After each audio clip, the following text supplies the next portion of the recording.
Well, next tonight, Newport Council is under pressure not to pull out of a regional support service for deaf and blind children known as SenCom. It's funded by 5 councils in South East Wales, but Newport is pulling out and setting up its own team. Families who've used the service have told Wales Live they're absolutely furious. Paul Martin's report is signed by Erica James. Is that Santa coming? That's the sound of Brogan, growing in confidence. His grandmother Dawn says in the last year he's learned how to use his hands, how to walk and how to have fun. He's been blind from birth and has learning and physical disabilities.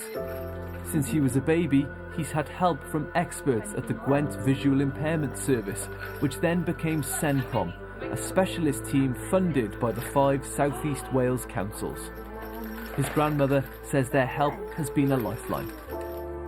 He's 9 years of age. They've been working with him since he was 3 months old. The same staff, they've not changed. Brogan's making massive progress. Come on then, keep going. People working together is what's got him there. And to lose any part of that is going to have a massive impact. But now their local council Newport is pulling out of the agreement and setting up its own team. Furious. There's no other word to describe it, furious. And it's a battle I'm going to fight to the bitter end. People need to sit back and get to know Brogan. Not a piece of paper. Understand Brogan's needs, understand how Brogan functions, understand Brogan's statement. And this is something Newport are not doing. SenCom has an annual budget of around £2.3 million to cover children across South East Wales.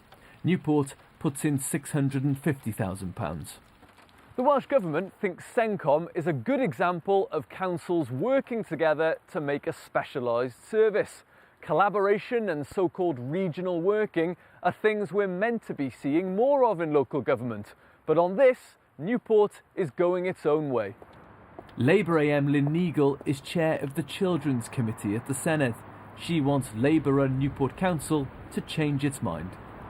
Newport pulling out has got the potential to destabilise the whole service for all the children and young people involved, but also I'm very worried that children in Newport will not get a service as good as the one that they're getting at the moment.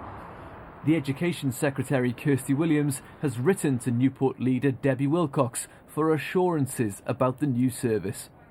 We asked Debbie Wilcox for an interview, but were told she was unavailable. Newport Council says it's given serious consideration to the well-being of those affected and is confident it can put in place a service equivalent to SenCom in a more cost-effective way. Budget documents published this afternoon show the change will save Newport £250,000. Newport Council says it's reassuring parents and carers their children won't suffer under the new arrangements. Torfaen Council says the remaining SenCom service won't be significantly different, but it is expecting to cut staff numbers. A charity that advises families told us tonight it thinks Newport is going in the wrong direction. Why can't we develop and sustain national services, that can be delivered on a regional basis?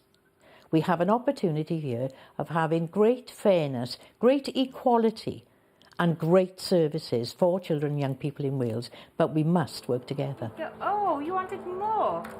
Newport Council insists it can provide as good a service on its own, but Dawn and other families affected are hoping the council may yet change its mind before a vote on its final budget in the new year. And